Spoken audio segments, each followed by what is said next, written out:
The Old Pre-Meds podcast is part of the MedEd Media Network at mededmedia.com. This is the Old Pre-Meds podcast, session number 59.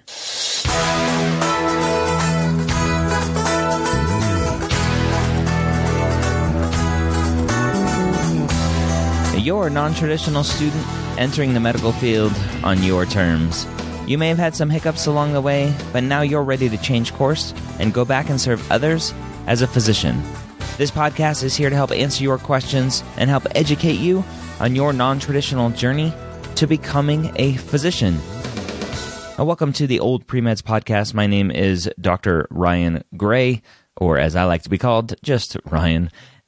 If you are new to this podcast, thanks for joining us this week and hopefully every week in the future. We take questions directly from the oldpremeds.org forums, which is a website and forum dedicated for you, the non-traditional pre-med student and medical student, by the way. But we focus mostly on the pre-med questions here on the Old Pre-Meds podcast. Today's question is an interesting one about choosing which schools to apply to.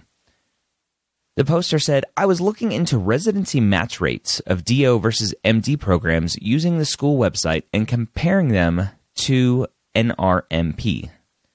I noticed that the 2016 data for DO match rate was 80.3% versus 93.8% for MD. When I look at the data from DO schools like Western and Toro, I find reports of 90 to 100% match rates.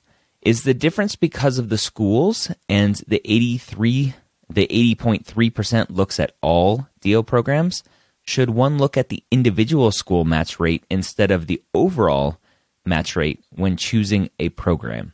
If anyone has information about the discrepancies, please let me know.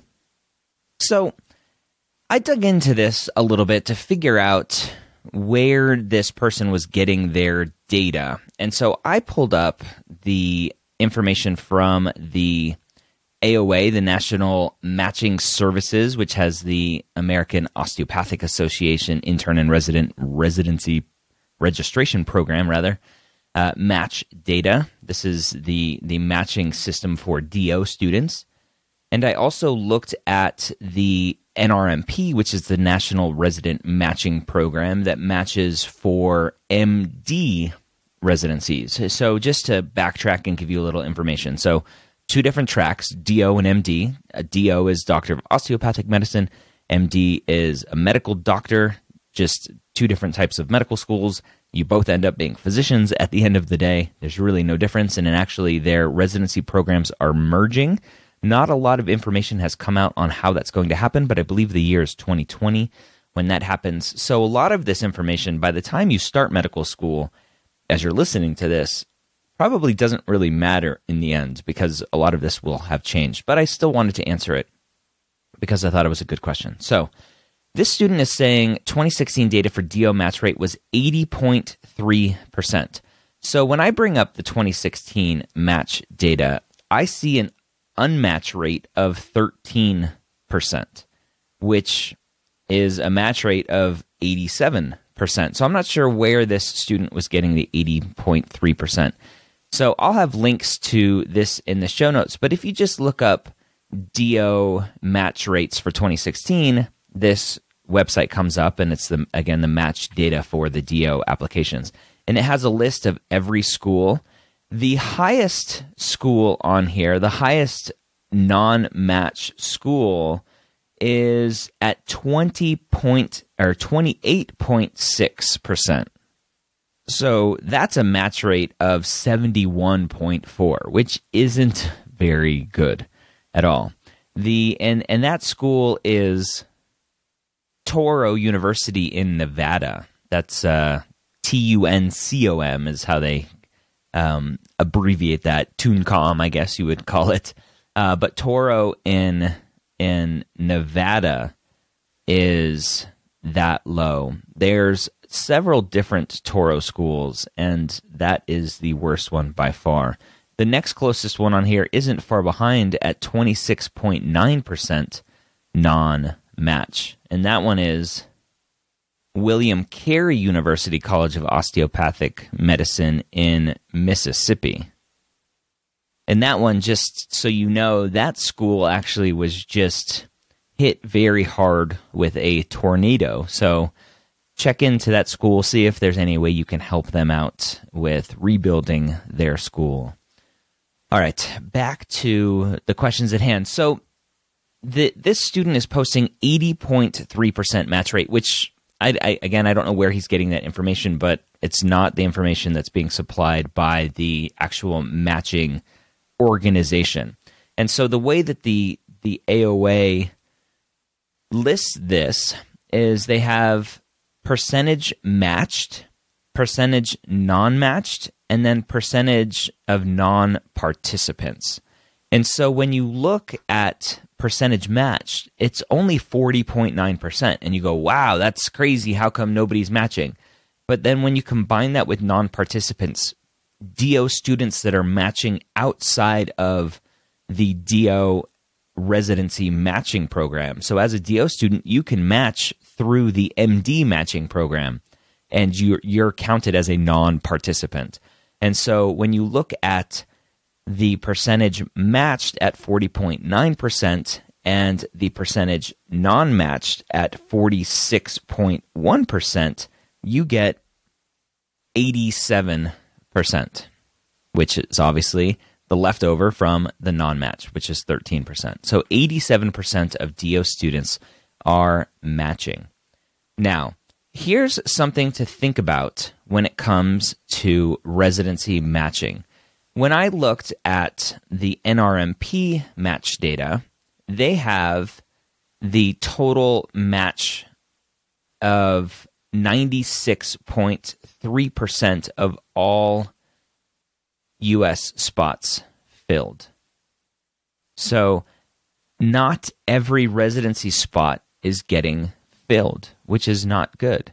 And when you look at it, you have several different types of programs that are more than likely not getting close to getting filled, and those are prelim spots. So if I look at surgery prelim, and a prelim is a PGY 1 year only. It's basically saying, hey, come to our prelim spot and try out for our residency. It's basically, if you didn't match anywhere else, then a prelim spot, you can hopefully come into our program after you do well your prelim year. And if you look at surgery prelim, according to NRMP, it only filled 64.4%.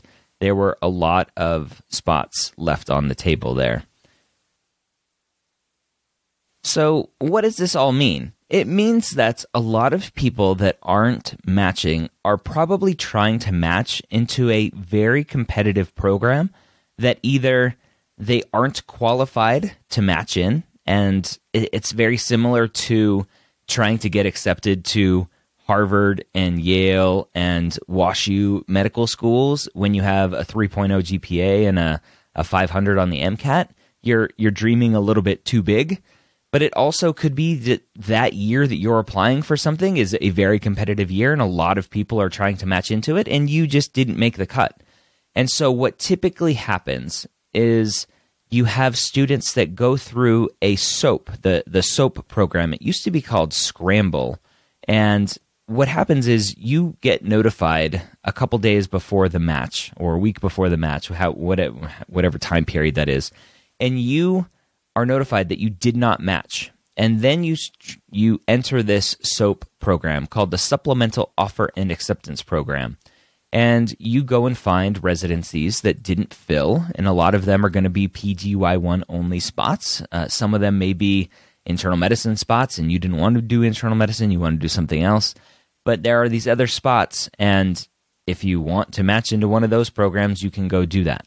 So there's a whole separate system outside of the normal match program to allow students that didn't match to get into a program so that they can continue their postgraduate training, which is necessary if you want to be a doctor here in the U.S.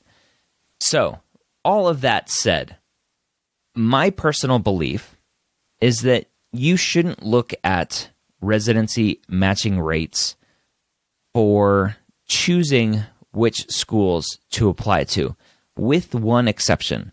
Look at those huge outliers like Toro, Nevada, like William Carey University, and ask yourself, why is their match rate so low?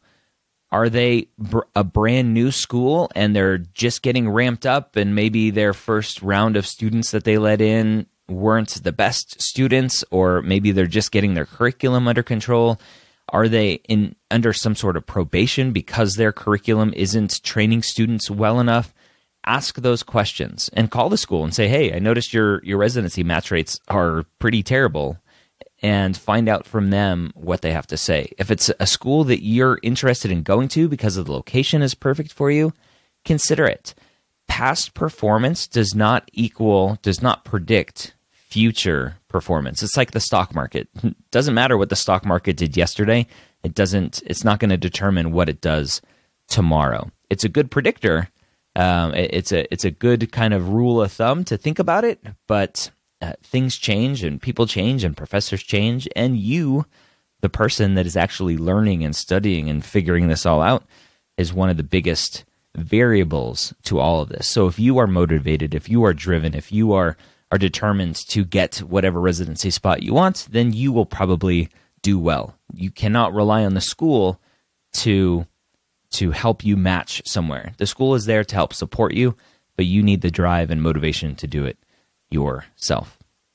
All right, so that is what I have on residency matching and picking schools. So yes, look at those huge outliers, but outside of that, I wouldn't look at residency programs to determine where you want to go to school. Look at locations and curriculum and lots of other things to determine where you want to go to school. All right, I hope you had a great week. I hope you have a great week ahead. I am so thankful that you joined me here on the Old Pre-Meds podcast for session 59. You can find out everything that we talked about here at opmpodcast.com/59. Again, opmpodcast.com/59.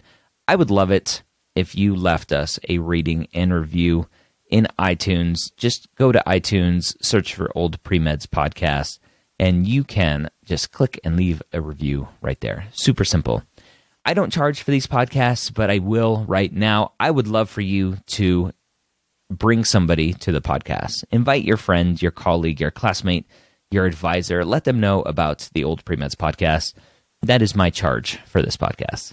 I hope you have a great week, and I hope to see you next week here at the Old Pre-Meds podcast.